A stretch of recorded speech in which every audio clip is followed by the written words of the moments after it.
हमारी समस्या हमारे अंदर है, कोई दूसरा जिम्मेदार नहीं है। अगर आपको नहीं भी बताया था तो आज दुनिया में बड़े सारे लोग आपको बता रहे हैं, और इस संचार क्रांति ने आपके अंदर बहुत सारी चीजें ऐसी पहुंचा दी हैं जो आज से 20 साल पहले मुमकिन नहीं थी। इसलिए राष्ट्र क्या है, देश क्या है, हमें नहीं पता, धर्म क्या है, मजहब क्या है, हमें नहीं पता।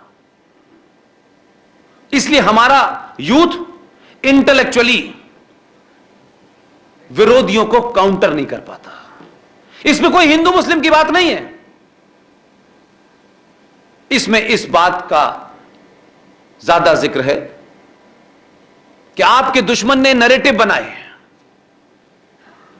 21 लाख लोगों की लाशों पे यह देश बटा, भारत बना, और हम 47 के बाद से हमने एक झूठा और मक्कारी का नारा लगाया, सारे धर्म बराबर हैं। इस बात में कुछ गलत बात नजर आती है आपको? सारे धर्म बराबर हैं जैसी बात में कोई गलत या अच्छी बात नजर आती है आपको?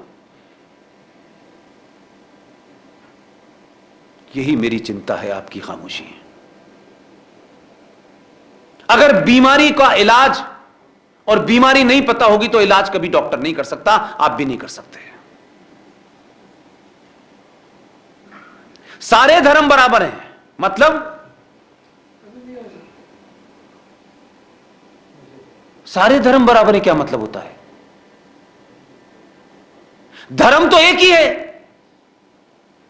तो बराबर किससे होगा? तो घड़े और घोड़ों की तुलना हो रही है क्या? इसलिए इंग्लिश के वर्ड रिलीजन का हिंदी में ट्रांसलेशन हमारे मक्कार लोगों ने किया और कहा कि इंग्लिश में इसका ट्रांसलेशन जब हिंदी में होगा तो धर्म होगा। तो हम जिस धर्म को मानते हैं, हम जिस फिलॉसफी को मानते हैं, जिसे हम धर्म कहते हैं, वो मजहब की तुलना में नहीं खड़ा हो सकता। मजहब क्या है? मजहब कोई पैदा होता है, उसके पैदा होने की भी डेट है, उसका एक कोई पैगंबर होता है, उसकी भी डेट है, उसका भी कोई नाम है, उसके भी पैदा होने और मरने की डेट है। जिस सनातन को आप मानते हैं वो कब पैदा हुआ, उसका कौन पैगंबर है, बता सकते हैं क्या? तो तुलना आप किसकी कर रहे हैं? तो जब ऐसी गलत तुलना आप करेंगे तो आप दूसरे के नैरेटिव में फंसेंगे।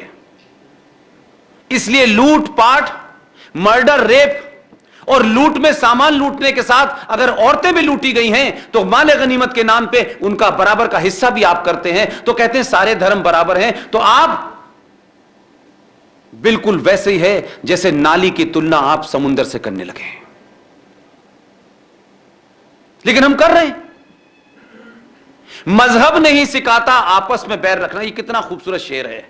शेर देने वाले भी चले गए पड़ोस में, हमें दे गए कि आप गाइए इसको, आप गाइए। वो नहीं गा रहा।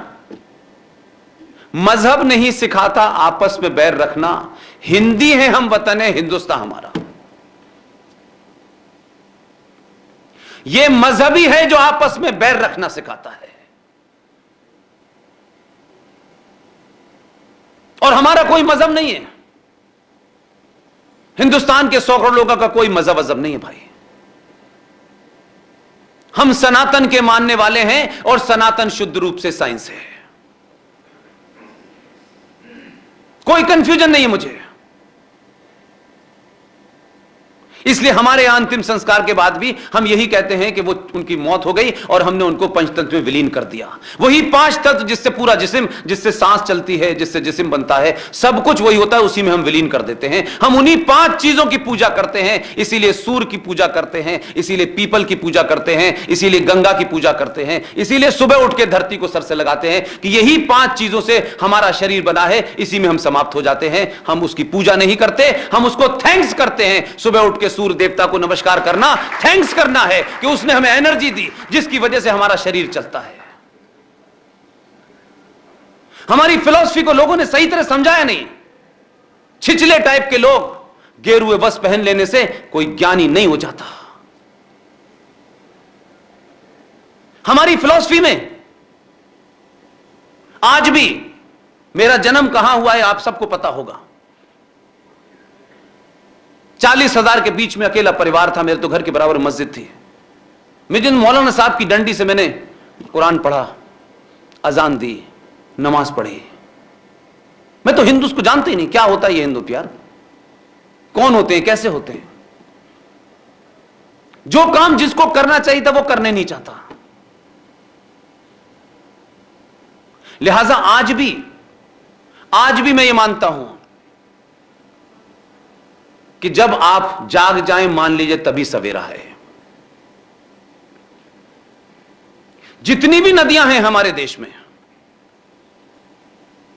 हर नदी के साथ मां शब्द क्यों जुड़ा है? गंगा मां, सरस्वती मां, फलानी मां, हर नदी के साथ क्यों जुड़ा हुआ है? कभी इसको विचार किया है आपने? आप आम के पेड़ की पूजा क्यों नहीं करते? नीम की पूजा क्यों नहीं करते? आप पीपल की पूजा क्यों करते हैं? और इस पूजा का जो नरेटिव बनाया आपने, वो इतना खतरनाक बनाया है कि जब आप किसी भोले भाले बच्चे को समझाएं तो उसकी भाषा में समझाएं। आज के यूथ को जिस भाषा में समझाना चाहिए था आपने नहीं समझाया, इसलिए आपका यूथ ये कहता है और आप ये कहते हैं आज हमारी बच्चे हमारी बात ही नहीं सुनते हैं, वो पूजा में ही नहीं बैठते हैं, उनको पूजा का शौक ही नहीं है। आपने पूजा करने की बात उससे कही कब? और पूजा का मतलब समझाया क्या आपने? आपको खुद पता नहीं, आप बच्चों को क्या बताएंगे? इसलिए उन बच्चों को इसलिए तकलीफ होती है कि वो जो उनकी भाषा है, जो कम्युनिकेशन की आपकी स्किल होनी चाहिए, उनके साथ कम्युनिकेट ही नहीं करते आप। इसलिए समस्या खड़ी होती जा रही है। आपका यूथ आपके घर में आपके संस्कारों का ही विरोध कर रहा है और वो सही कर रहा है। आप जिम्मेदार हैं इसके लिए, मैं जिम्मेदार हूं इसके लिए।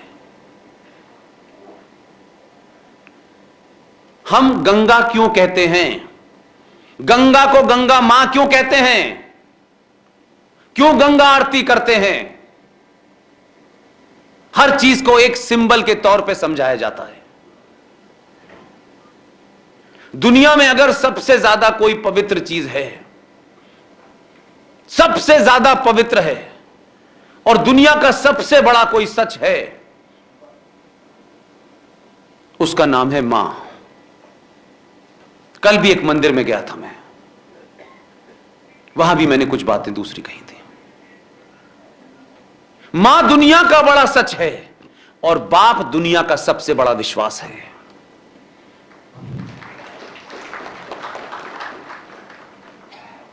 जिस मां ने मुझे 9 महीने अपने पेट में रखा है ना,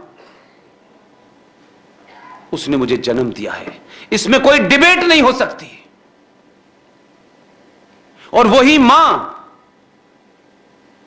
मैं जब तक थोड़ा समझदार होता हूं, जिसकी तरफ इशारा करके कह देती है ये तुम्हारा बाप है, आता जिंदगी हम उससे प्रमाण पत्र नहीं मांगते, मान लेते ये बाप है हमारा। मां से ज्यादा पवित्र कोई हो ही नहीं सकता। तो हमने मां को जोड़ा गंगा मां से, क्योंकि गंगा ही आपको पीने का पानी देती है, समुद्र नहीं देता है।